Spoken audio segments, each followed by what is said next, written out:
우리 주 예수 그리스도, 예수님은 지금 어디에 계실까요?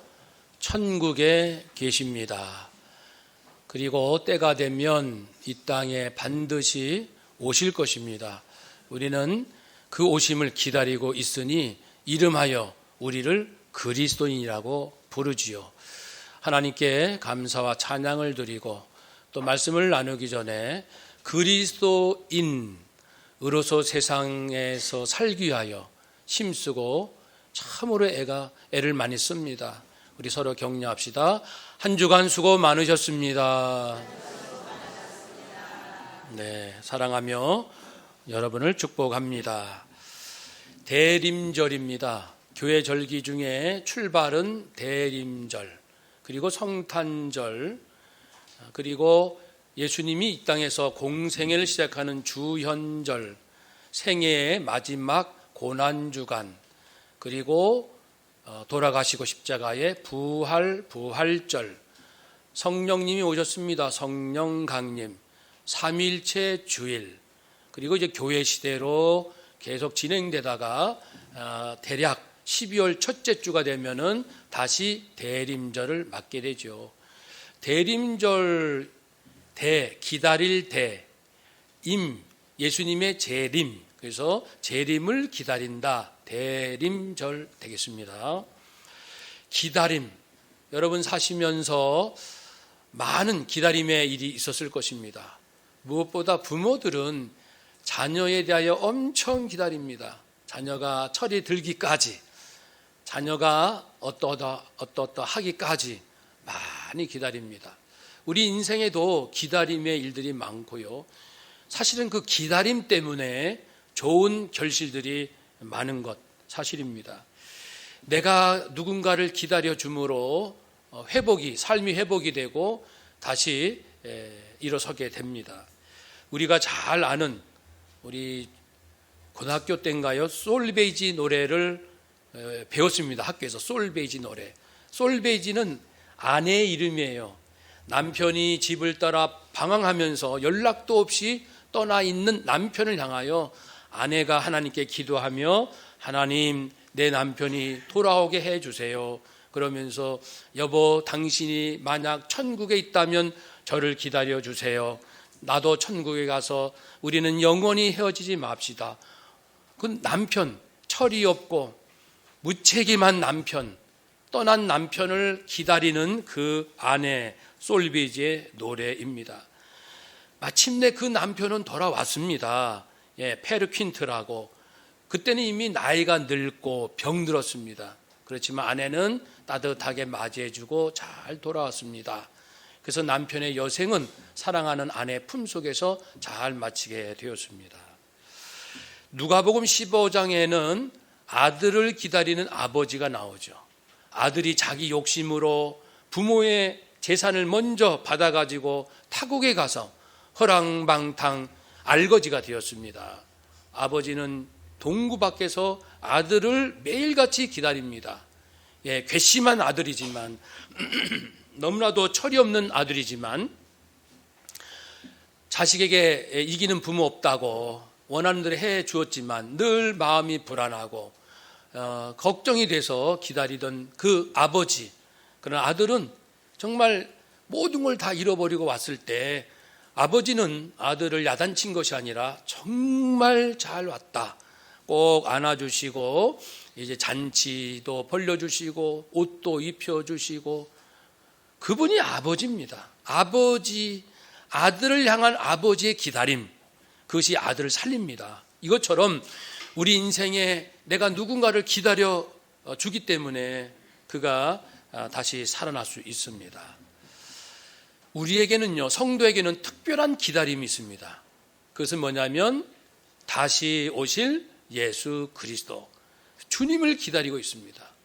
어떤 이의 생각대로는 왜 지금까지 예수님께서 오시지 않습니까? 2000년이 지났습니다. 그러면 답이 있습니다. 요엘 2장 13절 말씀에 하나님은 은혜로우시며 자비로우시며 노하기를 더디하신다. 인애가 크시사 뜻을 돌이켜 재앙을 내리지 아니하신다. 하나님은 노하기를 더디하신다. 하나님의 노함은 죄에 대한 심판입니다. 아직도 이 세상에는 구원받지 못한 사람들이 많습니다. 우리 가정에도 있을 거예요. 우리 남편이 아직도 주님을 모르고 자식이, 부모가, 형제가. 그러면 오늘 주님이 오신다면 나는 정말 정결한 신부로 부활하여 주님과 혼인잔치를 나누겠지만 믿지 않는 남편은 어디로 갑니까? 불편한 진실, 자신의 죗값으로 영원히 심판받을 수밖에 없다는 것이 진리입니다. 불편한 진실이에요. 차마 말하기가 어렵습니다.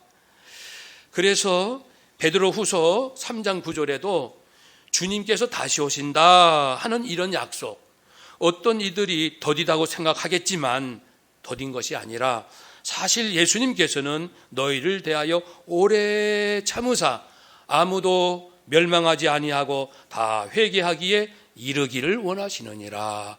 모두가 구원받기를 원하고 계십니다.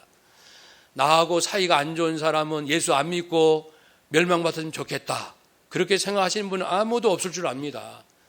예수님은요, 그 모든 죄인, 원수 같은 죄인들 위하여 당신의 생명을 내어주셨습니다. 그것이 하나님의 마음, 예수님의 마음입니다. 그러니 대림절을 맞이해서 내 주변에 믿지 않는 우리 지인들 떠올리면서 기도해야 합니다. 성탄절 칸타타 예배 때 초청하고 그들의 구원을 위해서 우리가 중보기도 해야 할 것입니다. 오늘 본문에 이제 이 마지막 때가 가까웠는데 우리 정신 차려야 되지 않겠느냐, 이런 말씀의 내용이 나옵니다. 사도 바울께서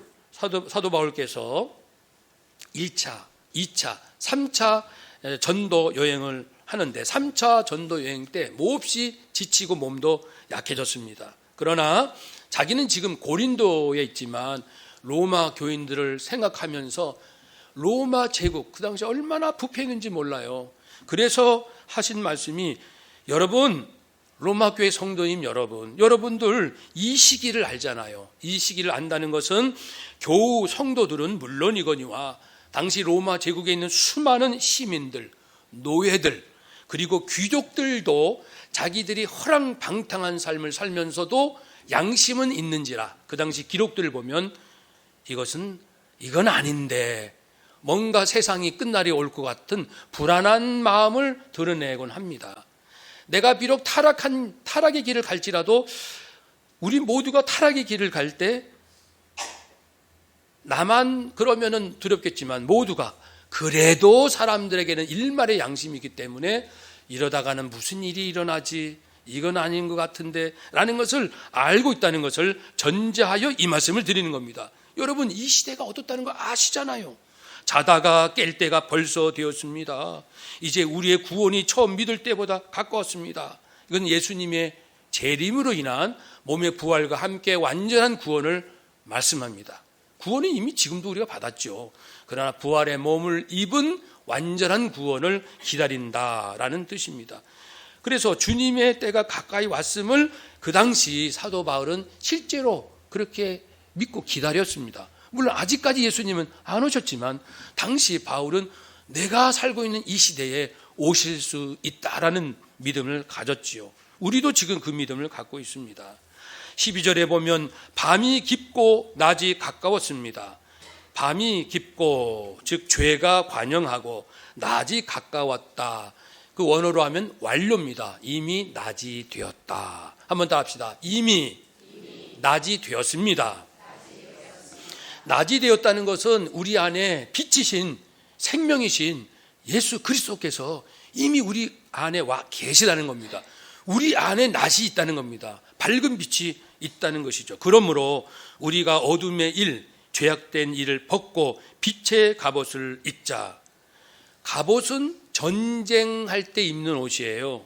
빛의 갑옷이라는 것은 영적 전쟁이 이 세상에 있는데 어둠과 빛은 싸운다. 우리는 빛이다. 빛의 갑옷을 입자. 어둠과 싸우는 것이 쉽지 않다. 우리도 많은 공격을 당할 것이다. 그러니까 단단히 준비하여 갑옷을 입고 이제 어둠을 물리치자. 무엇이 어둠일까요? 13절에 있는 것처럼 이제 방탕하거나 술 취하는 것. 여러분 술 취해 보셨습니까? 한국은 술을 많이 마시는 나라입니다. 1인당 술 소비량은 전 세계의 평균 2배입니다. 얼마나 힘들면 그렇게 많이 마시겠어요. 2008년도 금융위기 때 사람들이 너무 많이 술을 마시니까 정부에서 잠깐이었지만 이런 운동을 한 적이 있습니다. 119 운동. 여러분 퇴근하시면 술집을 이곳저곳 2차, 3차 가지 마시고 1차만 하십시오. 술집을 한 군데만 가세요. 그리고 이런 술도 맥주, 소주 막 섞어 잡수지 말고 그냥 하나로 드세요. 정부에서 친절하죠. 그리고 저녁 9시까지만 마시고 이제 집으로 돌아가십시오. 그렇게 119 운동을 벌이기도 했습니다. 술을 마시면 많은 그 어려움이 오는데요. 사회 경제적 손실이 이만저만이 아닙니다. 그래서 20년 전에 조사한 바가 있습니다. 술로 인한 각종 사고, 사건, 그래서 직간접적인 의료비, 그리고 사고 처리 비용, 또 술에 취하면 다음날 아침에 출근해가지고 어떻게 일을 합니까? 머리가 아프겠죠. 이 컨디션이 회복이 안 되는 거예요. 그러면 그날 하루는 몸은 책상에 있지만, 의자에 앉아 있지만 일을 제대로 하겠습니까? 네. 뭐 또 어떤 분 말 들으니까 술은 술로 푼대나요? 그래서 또 마침 해장술도 들었는데 술을 이렇게 많이 마시면 다음날 건강하게 일할 수가 없다. 이것까지 다 손실 비용을 계산해 보니까 국민 총생산의 4% 16조 원, 20년 전에 16조 원으로 추산됩니다. 그만큼 알게 모르게 굉장한 손실이 있습니다. 성경은 술 취하지 말라 말씀합니다. 왜냐하면 실수하기 때문입니다. 성경에도 의인이라 칭함을 받았던 노아가, 그렇게 의인인 노아가 술 취해서 실수했잖아요. 그래서 자기 아들을 저주하는 결과가 왔고, 롯이라는 사람은 술 취해서 자기 딸과 동침을 해가지고 있을 수 없는 이러한 악을 행했고요.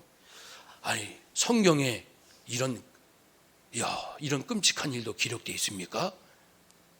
고린도전서 10장 11절에 보면 그 답이 나와 있습니다. 그들에게 일어난 이런 일은 우리에게 본보기가 되고 또한 말세를 만난 우리를 깨우치기 위하여 기록되었느니라. 이야, 이 말종이네. 인간은 말종이야. 이렇게 악할 수가 있어? 이렇게 타락할 수가 있어? 성경에 보면 나오거든요. 아하, 나도 그럴 수 있겠구나. 한번 더 합시다. 나도 그럴 수 있습니다. 방심하지 맙시다. 자만하지 맙시다. 내가 손가락질 했던 그 악한 행동을 나도 할 수 있습니다. 술 취하면 누구나 그렇게 될 수 있겠죠. 물론 술은요, 좋은 음식이기도 합니다. 그래서 예수님께서도 혼인잔치에 포도주가 떨어지자 물이 변하여 포도주로 바뀌는 기적을 행했습니다. 또 이 포도주는 사람의 마음에 일시적이나마 이렇게 스트레스를 풀고 기분을 좋게 하는 역할도 하긴 해요. 잠언 31장 6절 보면은 포도주는 마음에 근심하는 자에게 주어라. 그래서 너무 힘들고 어려운 사람 포도주 한 잔 하면 마음에 좀 긴장이 풀어지고 그런 이제 효과들은 또 우리가 알고 있잖아요. 그러나 술은 결국은 아무리 술 마시고 실수를 해도 다음에 또 술을 찾잖아요. 참 이 중독과도 같은 것입니다. 우리 그리스도인들이 어느 날 술을 마셔야 되느냐 마시지 말아야 되느냐 이것 때문에 고민들을 많이 하시는데 지금은 사실 많이들 마시니까 이런 얘기는 더 이상 쓸모가 없어요. 중요한 고민은 내가 그리스도인인데 술을 마셔야 돼? 말아야 돼? 그런 질문에서 이제 벗어나야 됩니다. 중요한 것은 내가 누구인가?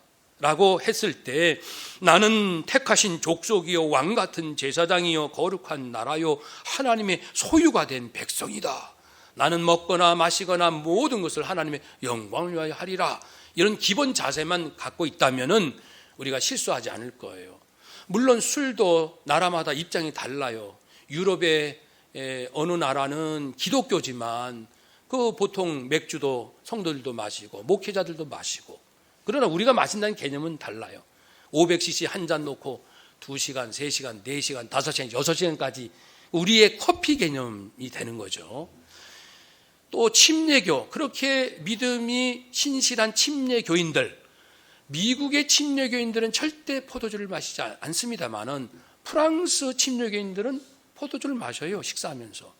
이처럼 나라마다 문화마다 술에 대한 태도는 기독교인들도 좀 다양할 수 있지만 오늘 한국에서 기독교인들이 이 사회가 술을 대하는 태도는 취하고 싶은 것이 우리의 문화입니다. 그러므로 이런 문화를 감안했을 때 마셔야 되냐 마냐 이런 질문을 떠나서 각자가 늘 주님 앞에서 나를 지키는 그런 자세를 가질 필요가 있겠습니다. 또한 말씀하죠. 음란과 호색을 멀리하자. 내 정절을 지키자. 부도덕한 육적인 욕망에 내 몸을 맡기지 말자. 다투거나 시기하지 맙시다. 다투거나 의견이 다르면 이게 서로 의견을 나눌 수는 있는데 다툰다는 것은 사랑이 없어서 그래요.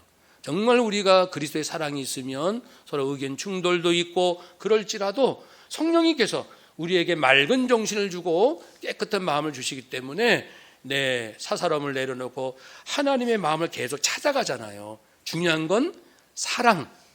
의견 차이는 있어요. 부부지간에도 성격도 다르고 다 달라요. 형제지간도 다 다릅니다. 그러나 차이가 있지만 그리스도의 사랑, 하나님의 사랑, 우리 모두가 그 사랑에 있기만 한다면 의견의 다름은 서로를 존중하고 우리 아까 장로님 기도한 것처럼 서로 다름을 인정해주고 서로 배우고 깨닫고 서로에게 선생이 되고 서로 성장하는 겁니다. 서로 다르다는 것은 서로 성장할 수 있다. 그런 메시지가 되는 거죠.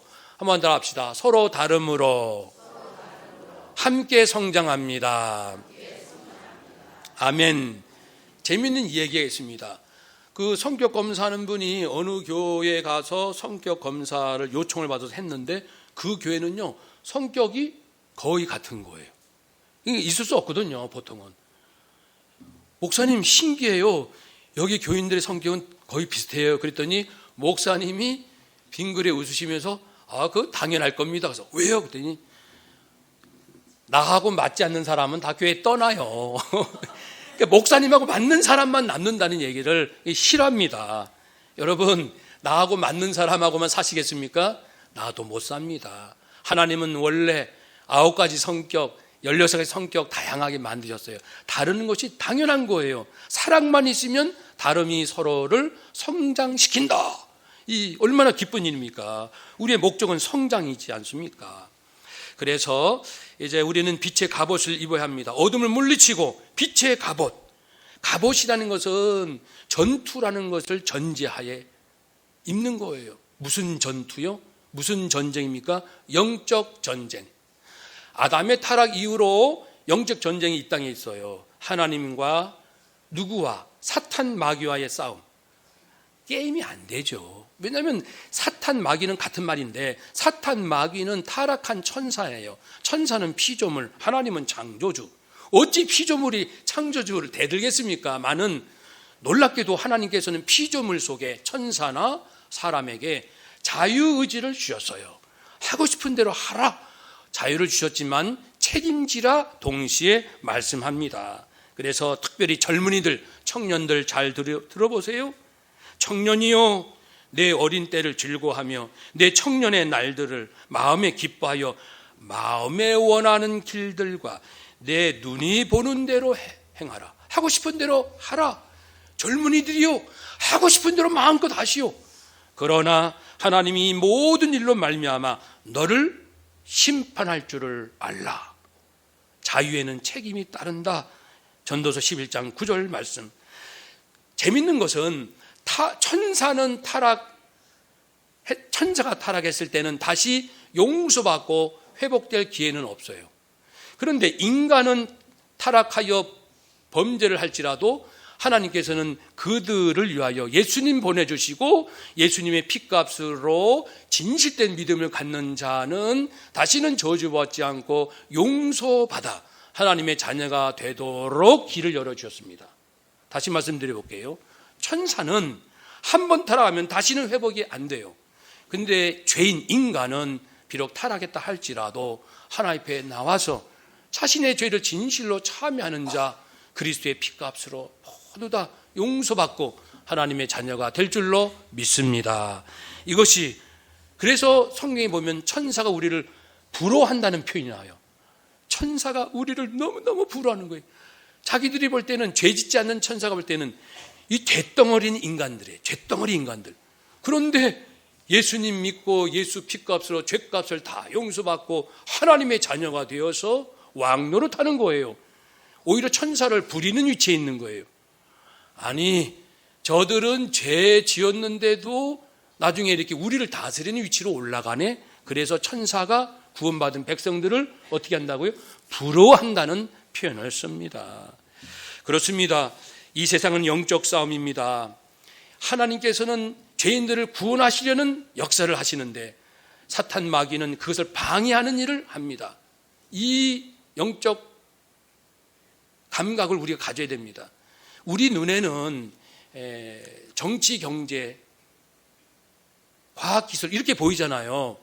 그래서 사람들이 흔히 성공하면은 어떤 걸 의미하냐면은 강대국이 되는 것, 전쟁하면 이기는 것, 물질이 풍요한 것, 권력을 쟁취한 것, 명예를 얻는 것, 이왕이면 무병장수하는 것, 그리고 마음에 근심 걱정 없이 참 좋다 이런 마음 갖는 것, 이것을 잘 살았다, 성공이다라고 말을 하잖아요.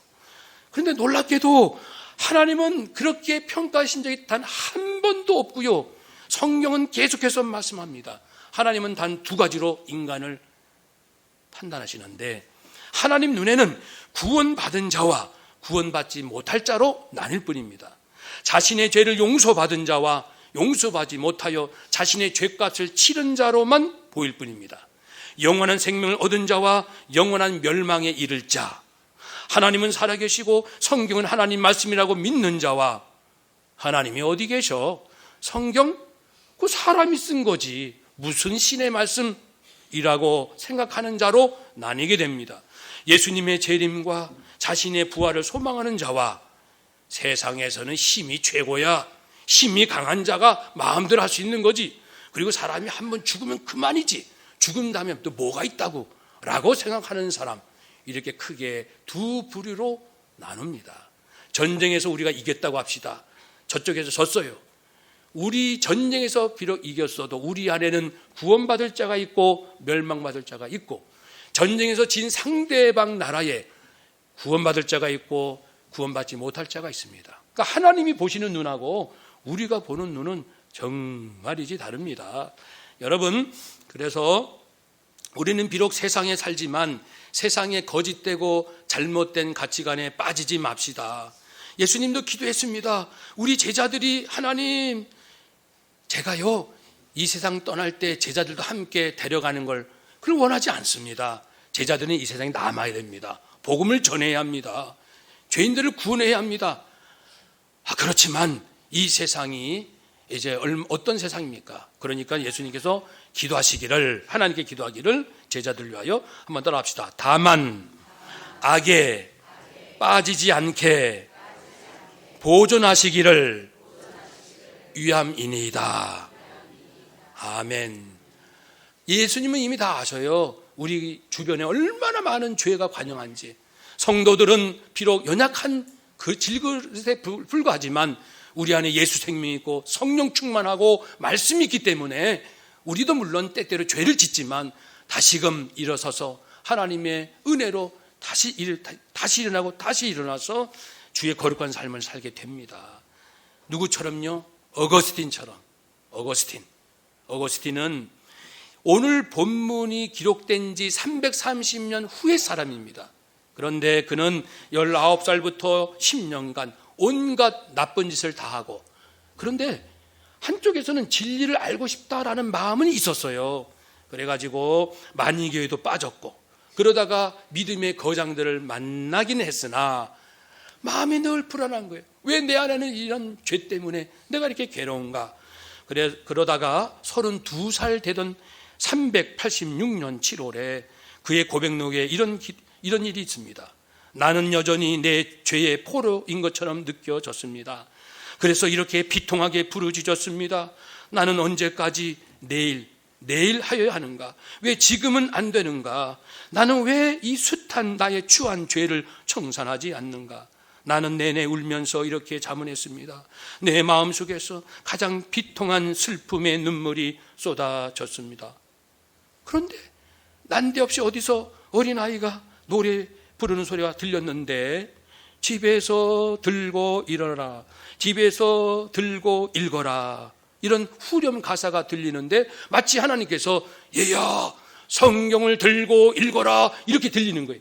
그래가지고 집에 가서 성경을 딱 펼쳤더니 방탕과 술 취하지 말며 음란과 호색하지 말며 쟁투와 시기하지 말고 오직 주 예수 그리스도로 옷 입고 정욕을 위하여 육신의 일을 도모하지 말라. 이 말씀이 있는 순간에 성령님께서 강력한 빛으로 역사하셔가지고 이 그동안 짓눌렸던 심령이 살아나는 놀라운 영적 체험이 있었어요. 그 뒤로 우리가 말하는 성자 성 어거스틴의 삶이 시작됩니다. 사랑하는 여러분, 어거스틴이나 바울이나 우리나 마찬가지입니다. 연약해요. 연약하지만 길은 있지요. 바울이 그랬던, 어거스틴이 그랬던 것처럼 우리 손양원 목사님은 이제 우리 설교 끝나고 찬송 부를 때 나눠드린 유물로 찬송을 할 겁니다. 손양원 목사님이 작사한 이 노래인데요, 일제시대 때 신자참배 거부하고 6.25 때 공산당 앞에 나는 예수를 믿는 사람이요, 순교당한 아무리 힘들고 어려워도 예수 그리스도 나의 주 주님을 고백한, 끝까지 믿음을 지키면서 그런 그 인내했던 가장 중요한 이유가 우리 주님은 곧 오실 텐데, 우리 주님 곧 오실 거야 라는 그러한 재림, 고대, 주님 언제 오실까, 그러한 기다림이었습니다. 이런 기다림, 주님은 반드시 오십니다. 이런 마음을 가지시고 우리 대림절, 성탄절까지, 우리 또 금년 연말까지 우리 한 달 동안 12월을 경건한 달로 삼읍시다. 그래서 내가 다시 한번 순교자의 영성을 회복해서 주님을 위해서 죽으면 죽으리라, 이러한 마음을 회복함으로 나도 건강한 인생, 우리 가족도, 우리 교회도, 한국교회, 우리 모두가 주님께서 기뻐하시는 아름다운 삶을 살아가시기를 주의 이름으로 축복합니다. 아멘. 기도하겠습니다.